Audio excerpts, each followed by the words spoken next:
د پخوا زمانې کیسه ده. په نورپور نوم کلي کې د رحمت په نوم یو موچي اوسیده. رحمت ډیر ښه انسان و خو ډیر غریب و او ډیر په غریبۍ او په مشکل کې به وخت تیریده. یو ورځ په کلي کې موسم ډیر خراب و او تیز طوفان شروع و.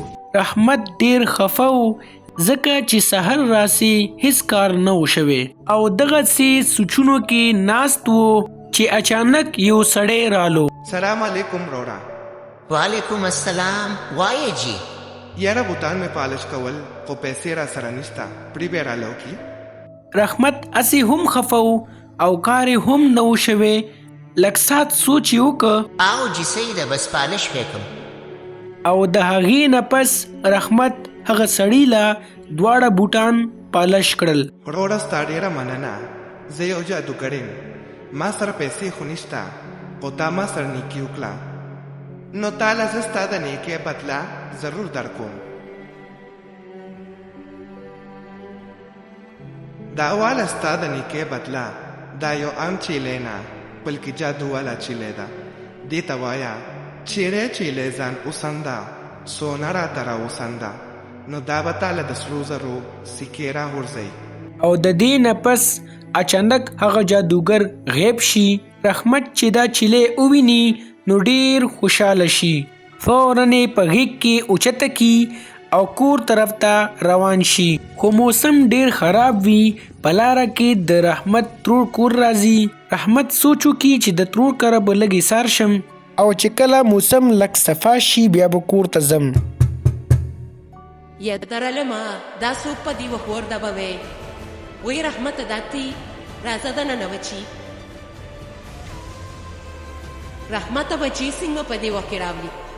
یاره ترورې کور ته روانم خو دا موسم ډیر خراب و نو ما وې دلته به لږ ایسار شم چې دا موسم لږ سم شي نو بیا به کور ته ځم. وی خپل مطلبیه داسې خوړو د ترور تپوس نه کوي او ښه رحمته دا چیلې د کوم ځای نه راوسته؟ ترورې دا عام چیلی نه ده دا یو جادوګره چیلی ده. دا راله یو جادوګر راکړه او دې ته چې وی چې چیلی ځان وسنده سونه راته راوسنده نو وی دا به درله د سرو زرو سکې درکوي. هلکه دا خو سمه موقع ده وریږه چې چل ورسره وکړم. ښه رحمته بچي ته کښېنه زه تاله چای راوړم. ښه رحمت ترور ډیره خودغرضه او لالچي ښځه وي. رحمت ته په چایو کې د بیهوشۍ دوايي مکس کی. ان دا واله بچي یخني به دې شوي ګرمه ګرمه چای وڅښه. او رحمت چې کله چای وڅکي نو د هغې نه پس بېهوشه شي او د رحمت ترور هغه چیلې پټه کړي او د هغې په شان یو بله چیلې هغې سره بدله کړي. یو ساعت پس موسم صفا شي.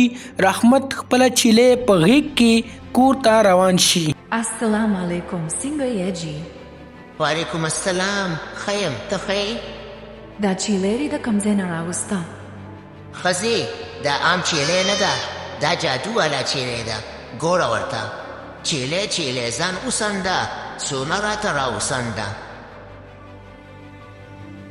کم د سونه خو نشته. چیلی ځان وسنده سونه راته راوسنده. او دغسې رحمت ډیر کوشش وکړي خو چیلې هیڅ د سرو سکې راونه غورځوي. رحمت ډیر خفه شي او په سبا باندې د ځنګل طرف ته روان شي. جادوګر ورته ویلیو چې زما کور ځنګل سره خوا کې دی او یو ساعت پس رحمت ته په ځنګل کې یو جونګړه په نظر راشي. رحمته دا تی بهر سکې دننه راځه. رحمته وایه کنه څنګه راغلی؟ یاره جی تاسو چې کومه چیلې راکړې وه په هغې خو ما ډېر کوشش وکړو خو سم راته میلو نه شو. ښځه خفه کېږه ما دا واخله. دا یو عام کپله نه ده جادو والا کپله ده. جادو والا؟ نو دې سره به څه کوم؟ ګوره ورته کپړې خور شه ما په خېټه موړ کا. دې ته چې ته دا وې نو تا ته به هر قسم خوراک میلاویږي. واه اوس به مزه وکړي. او رحمت هغه کپړه د ځان سره ونیسي او د کور طرف ته په خوشحالۍ روان شي. خو رحمت له یو ځل بیا د هغه ترور مخې له ورشي. څه کې فریا چرته رواني او دا کپله دې چرته روانه کړې ده؟ دا هم جادوګر راکړه، جادو والا کپړه ده. جادو والا کپله هلکه دا خو بیا سم چانس دی.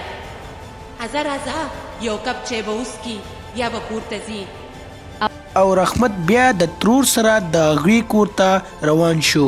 رحمت یو ډیر ساده انسان و او یو ځل بیا د ترور په خبرو دوکه شو.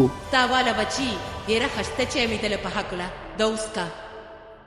رحمت چې چای وڅښله نو بیا بېهوشه شو.